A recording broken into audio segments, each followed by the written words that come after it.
ही परिणति दिन पे दिन बदलती चली जाती। जो प्रौढ़ अवस्था में सौंदर्य रहता है वो वृद्धावस्था में जीवित कल तक पूरा भरा था। आज जिनके घर में 2-5 बच्चे रहते ना, जब वो छोटे रहते तो सब घर भरा रहता, और जब वो बच्चे पढ़ लिखने के लिए बाहर चले जाते या पढ़ लिख कर बाहर चले जाते तो कोई घर भी सुना। इस पेड़ की तो हड़ताल सुननी ही पड़ी है। पंछी भी यहाँ शोर मचाने नहीं आते, आते हैं नए लोग पुराने नहीं।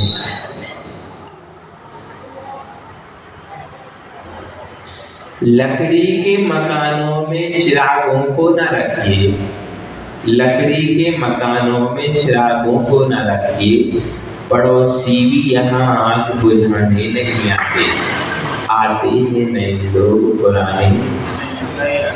मैं इस दौर का वीराना खंडर हूँ, मैं इस दौर का वीराना खंडर हूँ, बच्चे भी यहाँ शोर मचाने नहीं आते, आते हैं नए लोग पुराने नहीं आते।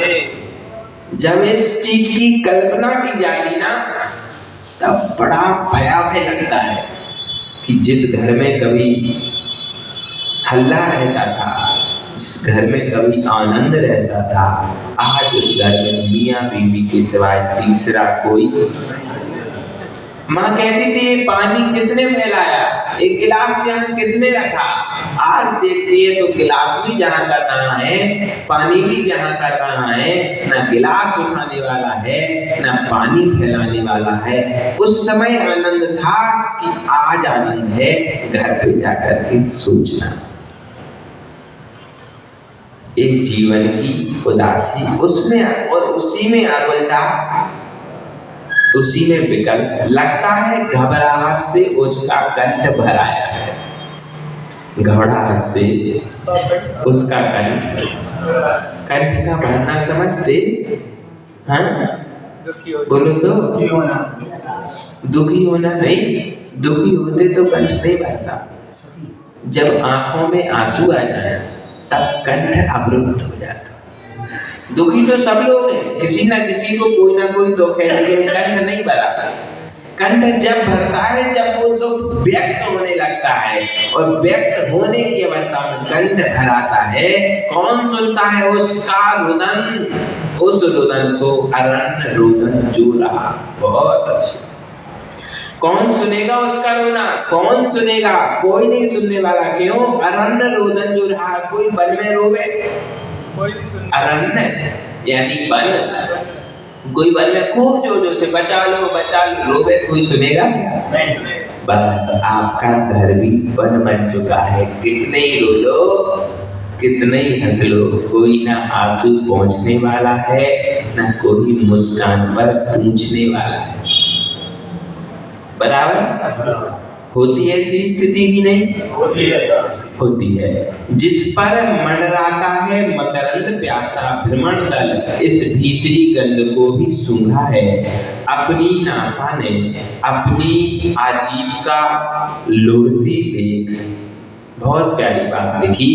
जिस पर मंडराता मकरंद प्यासा, मकरंद यानी भौरा, जिस पर मंडराता है वह कभी अभिमानित नहीं होता, वह भी अपनी ही गंध, अपनी नासा से अपना आनंद जो अपने आप लेता है, वो ही सच्चे अर्थों में मकरंद का स्वाद लेता है। अब पूछो अपना आनंद कैसे? बोलो तो। पूजा कर रहे, कोई आया तुम्हें प्रसन्न करने के लिए? नहीं।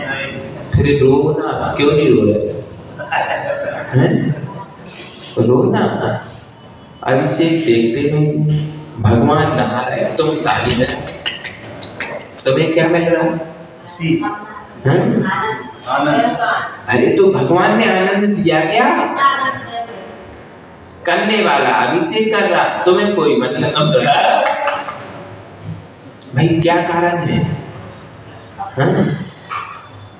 भीतर में भीतर का आनंद भरता जाता। प्रभु का अभिषेक हो रहा है। प्रभु आनंद नहीं देंगे, लेकिन प्रभु निमित्त हो गया, लोग सूक्ष्म निमित्त हो गया और उपादान स्वयं का प्रबल कारण बन गया कि भगवान का अभिषेक आनंद दे रहा है, मतलब कि कोई दूसरा आनंद नहीं दे रहा, हमारा स्वयं का आनंद स्वयं में आ रहा है। ये मकरंद अपनी नासा से अपनी आजीविका लुढ़ती देख, अपनी आंखों से अपनी नासा से अपनी आजीविका सूंघ। लक्ष्मी में खुशबू होती क्या? नहीं, झूठ बोल रहे हैं। लक्ष्मी में खुशबू नहीं होती। अमीरों की नाक देखना और गरीबों की नाक देखना, अंतर रहता कि नहीं रहता। संपन्न व्यक्ति के गाल देखना और गरीब के गाल देखना,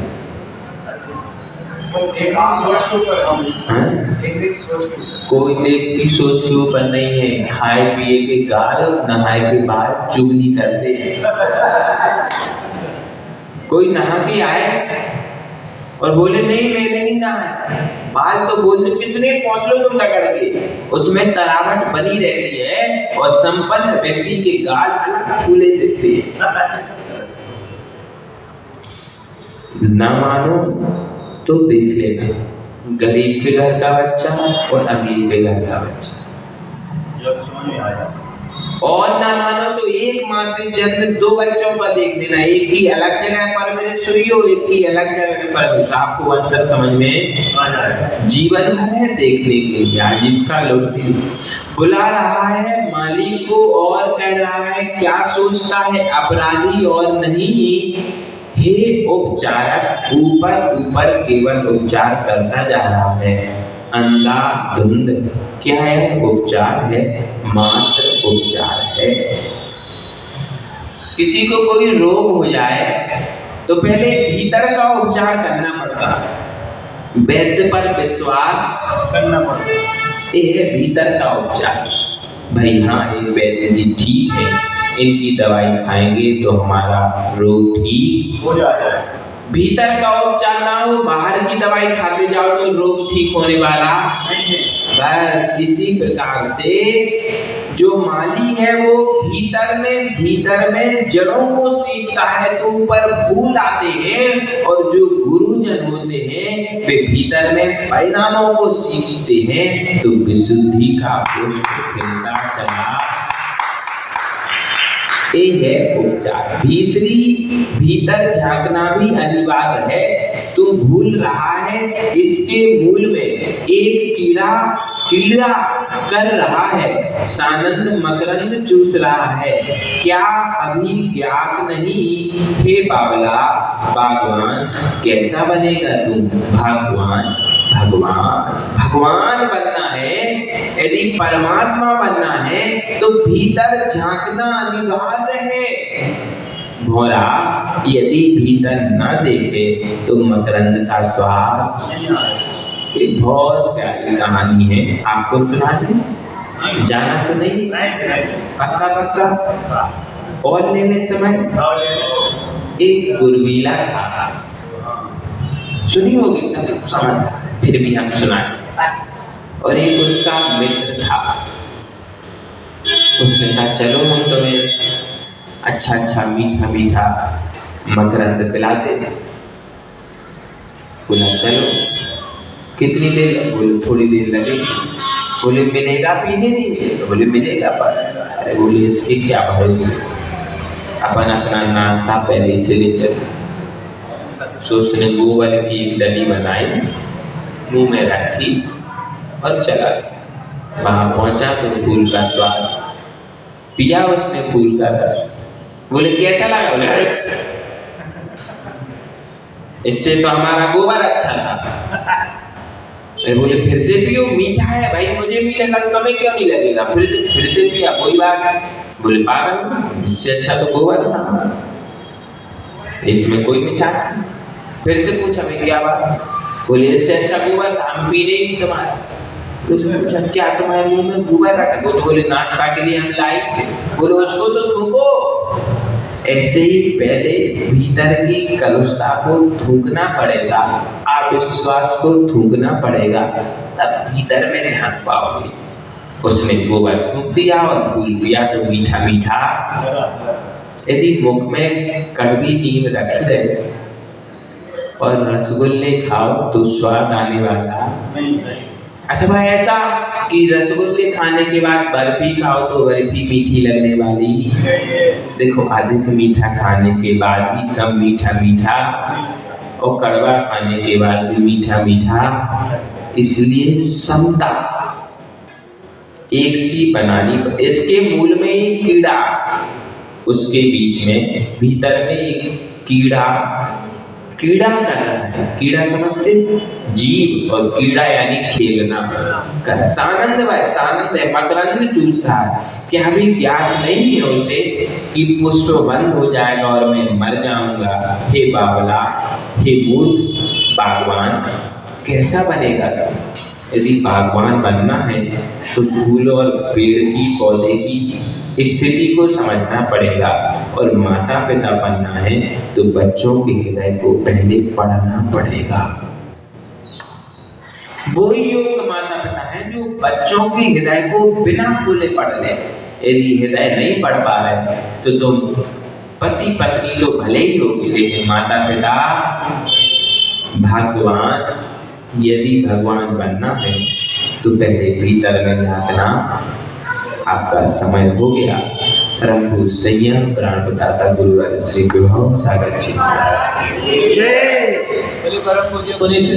सागर जी महाराज की जय। महाराज जी ने अच्छी बात कही कि फूल की सुगंध तो हम सभी लग नहीं रहे हैं, लेकिन फूल जिस प्रकार से मुरझा जाता है उस प्रकार से हमारा जीवन भी मुरझा जाता है। तो हम अपने जीवन को मुरझाने से पहले संभाल लें और भगवान बनने की उस पुरुषार्थ को प्रारंभ करने से मंदिर भावना है। जावाणी की ज्ञाति सुजीवा सोवाणी मस्तकम सुधारितो हे जिनवाणी भारती तो जो तेरा सदावी सोवामी सच्चे देव जन के गुरु शिवा दया धर्म पाप मोक्ष